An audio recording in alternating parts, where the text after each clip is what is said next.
Eric, Thomas, and I joined Chris Roberts in the command center. He wanted to show us the new kind of ceramic he told us about yesterday. He also wanted to run comparative tests with the ones we found last year. So actually, I've got 4 pieces in here, a camera up in the top here looking straight down. Okay, got it. So that's what I'm seeing on the screen right here, then.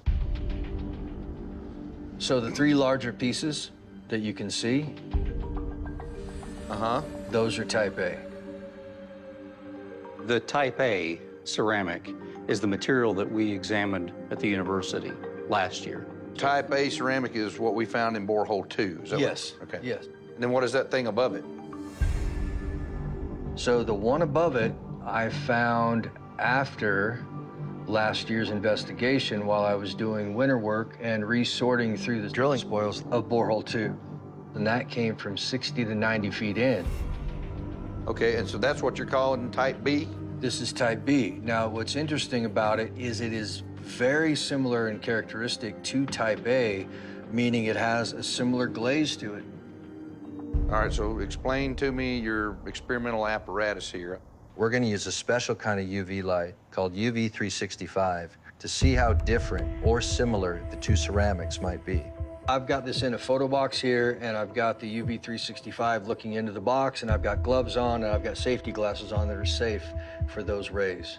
To be clear, because I've played with black lights a lot, you're saying that you should be wearing safety glasses with a black light?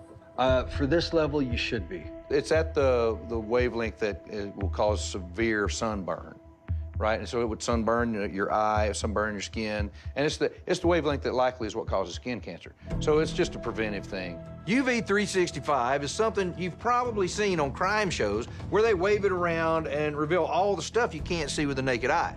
But what Chris wanted to do was to use it to look for subtle differences to confirm if they are, in fact, different kinds of ceramics. Well, let's take a look at it. So you guys watch it on the stream here. Most ceramics actually absorb ultraviolet light. They don't do any fluorescing at all. What's interesting about it is that all of a sudden, type A is fluorescing. You're saying that typical ceramics that you see don't glow under a black light like this? Correct. Now, what's interesting about type B is the coloring doesn't fluoresce the same as type A. Well, I would say, looking at that the type A ones are fluorescing blue-green, right? And then the type B one is fluorescing yellow. Yes. I would like to see that compared to, like, what a real archaeological ceramic would look like. Do you have any samples of that? Yes. This is a piece of ancient indigenous pottery. It could be around 1,000 years old. See it red in the middle? Well, it doesn't fluoresce at all. So it looks completely black on the screen with a few, Almost like it's charcoal or something. few bright dots. It does. So this is highly absorbent. But here's another thing I found.